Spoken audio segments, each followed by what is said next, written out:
السلام علیکم ورحمۃ اللہ وبرکاتہ۔ معزز سامعین، آج کی اس نشست میں ہم عرض کریں گے کہ کیا اللہ تبارک و تعالیٰ نے کسی انسان کے سینے میں دو دل بنائے ہیں؟ اور کیا اگر کوئی شخص اپنی بیوی سے کہہ دے کہ تم میری ماں کی طرح ہو تو کیا یہ عورت اس شخص پر حرام ہوتی ہے؟ اور کیا کہ اگر کوئی شخص دوسرے کے بیٹے کو اپنا بیٹا سمجھ لے تو کیا وہ دوسرے کا بیٹا اس کے لیے حقیقی بیٹے کی طرح ہو سکتا ہے؟ تو جانیے سورۃ الاحزاب کے 4 اور 5 آیات کی روشنی میں۔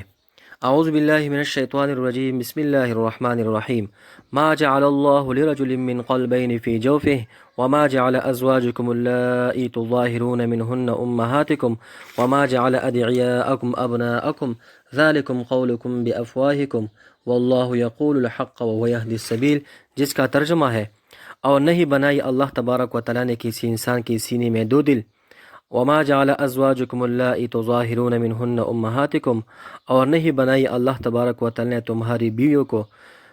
وہ بیویاں جن سے تم زہار کرتے ہو، تمہاری سچی مائیں۔ وما جعل ادعیاءکم ابناءکم، اور نہیں بنایا اللہ تبارک و تعالی نے تمہارے لیے پالکوں کو، یعنی تمہاری منہ بولے بیٹوں کو، ابناءکم تمہاری حقیقی بیٹے، ذالکم قولکم بافواہہم، یہ تمہاری اپنی منہ کی باتیں ہے، واللہ یقول الحق وهو یہدی السبیل، اور اللہ تبارک و تعالیٰ ٹھیک بات کہتا ہے اور وہ سیدھی راستے کی طرف بلاتا ہے۔ آیات مذکورہ میں کفار میں چلی ہوئی 3 رسموں اور باطل خیالات کی تردید ہے۔ پہلی بات یہ ہے کہ جاہلیت کے زمانے میں عرب لوگ ایسے شخص کو جو زیادہ ذہین ہو یہ کہا کرتے تھے کہ اس کے سینے میں دو دل ہے۔ دوسری یہ کہ ان میں اپنے ازواج کے متعلق ایک یہ رسم تھی کہ جس شخص نے اپنی بیوی کو اپنی ماں کی پیٹھ یا اور کسی عضو سے تشبیہ دی اور کہہ دیا کہ تو میرے لیے ایسی ہے جیسے میری ماں کی پیٹھ، اس کو ان کے محاورہ میں زہار کہا جاتا تھا۔ تو ان کا یہ خیال تھا کہ جس شخص نے اپنی بیوی سے زہار کر لیا وہ ہمیشہ کے لیے اس پر حرام ہو گئی۔ تیسرے یہ کہ ان میں ایک رسم یہ تھی کہ ایک آدمی کسی دوسرے کے بیٹے کو اپنا متبنہ یعنی منہ بولا بیٹا بنا لیتا تھا، اور جو اس طرح بیٹا بناتا یہ لڑکا اسی کا بیٹا مشہور ہو جاتا اور اسی کا بیٹا کہہ کر پکارا جاتا تھا، اور ان کے نزدیک یہ منہ بولا بیٹا تمام احکام میں اصل بیٹے کی طرح مانا جاتا تھا۔ مثلا میراث میں بھی اس کی اولاد کے ساتھ مثل حقیقی اولاد کے شریک ہوتا تھا، اور نسبی رشتہ سے جن عورتوں کے ساتھ نکاح حرام ہوتا یہ منہ بولے بیٹے کے رشتہ کو بھی ایسا ہی قرار دیتے۔ مثلا جیسے اپنے حقیقی بیٹے کی بیوی سے اس کے طلاق دینے کے بعد بھی نکاح حرام رہتا ہے، یہ منہ بولے بیٹے کی بیوی کو بھی بعد طلاق اس شخص کے لیے حرام سمجھتے تھے۔ تو اس آیتوں میں تردید کی گئی کہ جس طرح اہل جاہلیت کا یہ کہنا باطل ہے کہ کسی ایک انسان کی سینے میں دو دل ہو سکتے ہیں اور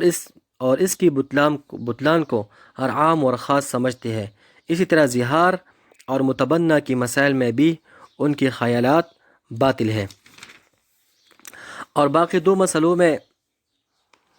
اہل جاہلیت نے اپنی بنیاد خواہشات سے حلال و حرام اور جائز و ناجائز کے خود ساختہ قوانین بنا رکھے تھے۔ دین حق کا فرض تھا کہ وہ ان باطل رسوم اور خیالات کا ابطال کر کے حق بات کو واضح کرے۔ تو اللہ تبارک و تعالی نے فرمایا کہ ما جعل اللہ لرجل من قلبین فی جوفہ، اللہ تبارک و تعالی نے کسی انسان کے سینے میں دو دل نہیں بنائے۔ وما جعل ازواجکم اللائی تظاہرون منہن امہاتکم، اور اسی طرح تمہارا یہ خیال غلط ہے کہ اگر کسی نے بیوی کو ماں کے برابر یا مثل کہہ دیا تو وہ حقیقی ماں کی طرح ہمیشہ کے لیے اس پر حرام ہو گئے۔ تمہارے کہنے سے بیوی حقیقتاً ماں نہیں ہو جاتی،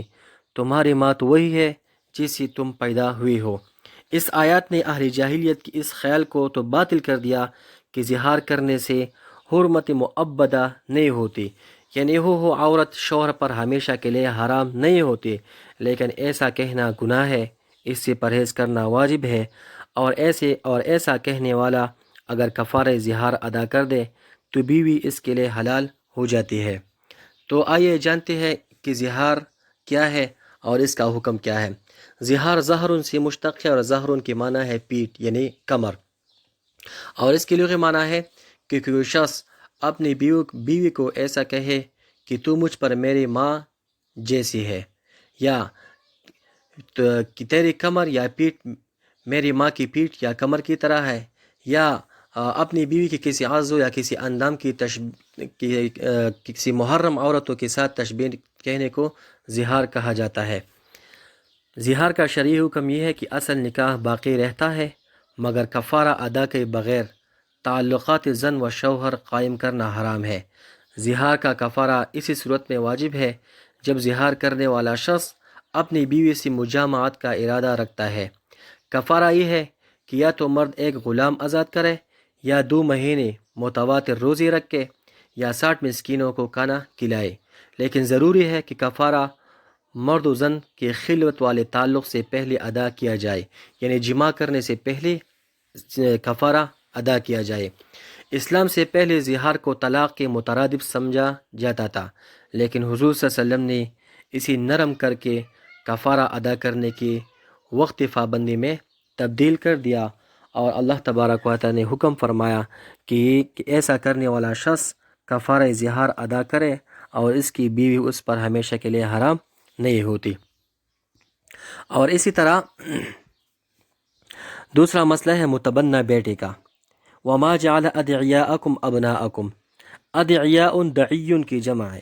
دعی وہ لڑکا ہے جس کو منہ بولا بیٹا کہا جاتا ہے۔ مطلب یہ ہے کہ جس طرح ایک انسان کے پہلو میں 2 دل نہیں ہوتے، اور جس طرح بیوی کو ماں کی مثل کہنے سے بیوی ماں نہیں بن جاتی، اس طرح منہ بولا بیٹا تمہارے بیٹا نہیں بن جاتا، یعنی دوسری بیٹوں کے ساتھ نہ وہ میراث میں شریک ہوگا اور نہ حرمت نکاح کی مسائل اس پر عائد ہوگی کہ بیٹے کی مطلقہ بیوی باپ پر ہمیشہ کے لیے حرام ہے تو متبنہ کی بیوی بھی حرام ہو۔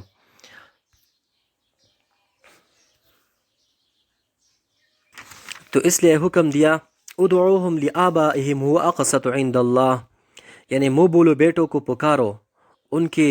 باپ کی طرف ان کی نسبت کرو، یعنی ان کے باپ کے نام کے ساتھ پکارو۔ هو اقسط عند اللہ، یہ بات اللہ تعالیٰ کے نزدیک زیادہ منصفانہ ہے۔ فَإِن لَّمْ تَعْلَمُوا